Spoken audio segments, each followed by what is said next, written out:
Hello friends, hope you all are doing good. I am Anjali. Welcome back to my YouTube channel. Today in this video, I have tried to answer a most commonly asked question, that is, where to start learning English. Most of us wants to learn English and speak it fluently without any hesitation, but we often don't know where to start learning it. There are always some confusing thoughts that we have in our mind while learning English, like where to start. Should I start from grammar first, or do I learn vocabulary, or should I start learning basic sentences first? So today in this video, I'm gonna share some tips with you that you can follow before learning English and while learning English. So without wasting much time, let's get started.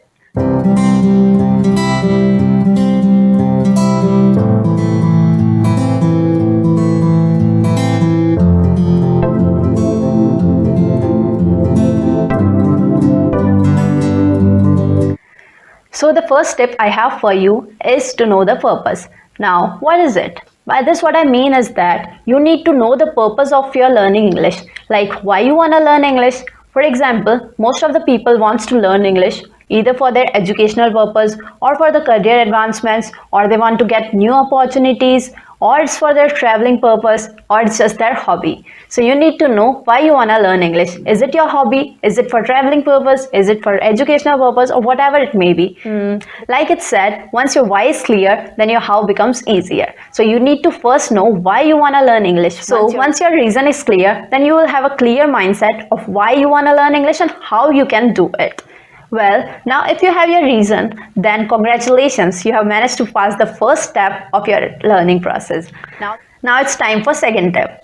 So the second tip is to set milestones. Now, what is it? By this, what I mean is you need to break your English learning journey into small steps. And once you have accomplished that small step, be proud of yourself. You have managed to pass one step of your long English journey. Because if you think it of as a one step, then it will make you feel burdened, because it's a long process. And once you have broken it into small steps, then if you have managed to pass one step, one milestone, then you will feel like you have achieved something, and it will give you a sense of encouragement that will help you in your learning process. Also, remember to implement whatever you have learned into your daily life so that you can get used to it. Now, let's move on to third tip. Third tip is to make sure to set a deadline. Now, this is most important. If you want to achieve something, you have to set a clear deadline. For example, I want to be able to speak English within 6 months or 12 months, whatever suits you the best, as it will give you a clear time limit and it will motivate you to push forward and break through your English journey. Congratulations, now you have passed all the initial steps. Now it's time for actual working. First thing you need to do is to never treat English as a subject. It's a language, just like your native language. You have never learned your native language as a subject, have you? No, right? So you need to learn it as a language, because it's a language that is used for expressing ourselves, not a subject that can be learned. Okay? Once you have managed to think of it as a subject, then you will feel pressured by it and it won't be interesting that much. But you think of it as a language, then you will feel like this is more interesting and fun to learn. Okay. Second and most important thing to do before starting is to check your English level.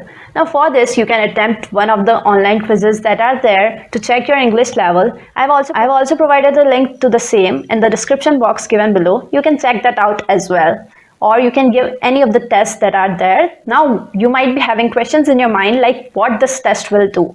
This test will help you in determining your level, and you can set your plan accordingly to whatever your level is. For example, your English level is A1 level, then you can start accordingly, or it is A2 level or intermediate level or C1 level. Whatever your level is, you can make plan according to that and start learning that way.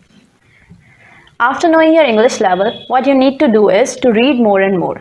Reading will help you in being familiar with English, as well as it will improve your vocabulary, your spelling skills, and your sentence formation skills, everything. If you are just a beginner, you can start with child story books, or whatever your level is, you can start according to that. You can either read newspapers, articles, magazines, or short stories, novels, whatever suits you the best. You can read them all. While reading, there must be some words that you might not know the meaning of. You can just search them out on a Google or from a dictionary and write them down in your notebook. Then try to use them into a sentence. Start framing sentences from this or use them in your daily life so that you will remember them and also will get used to it. I know that most of the people don't like reading, so it will be a difficult task, but you need to make sure to read something at least for 5 minutes or 10 minutes daily, so it will become a habit gradually. Secondly, you can start listening to English, as listening will help you in getting better understanding of the pronunciation and the tone that is used while speaking a particular word or a sentence. For that, you can watch some English movies with subtitles or dramas, or you can even listen to some of the English songs or English podcasts or news, whatever interests you the best. You can listen any of them.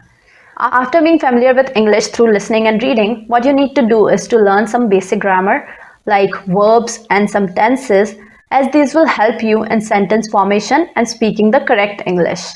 For that, you can watch some YouTube videos to learn it, or you can just learn it by yourself through some of the grammar books as well.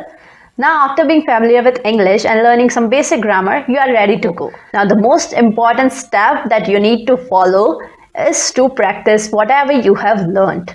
Try to give at least 10 to 15 minutes every day to your English speaking practice. You can either practice it with your friends or family members, but if you don't have anyone to practice English with, then you can do it by yourself by recording your voice every day and try to compare it with the previous videos that you have recorded of yourself. Very soon you will start to see the progress, and this progress will make you happy and it will give you a sense of achievement. But while speaking, you are bound to make some mistakes, but never be afraid of those mistakes, as these mistakes are going to help you make your English learning journey more beautiful, and when you look at them, you will feel more proud that you have made progress and achieved something. Okay, that was all I have for you today. Thank you so much for giving me your time and listening to me patiently. I hope you liked this video, and if you did, then make sure to hit the like button and share it with your friends. At last, subscribe to my YouTube channel to join our English learning family. See you in the next video. Bye-bye.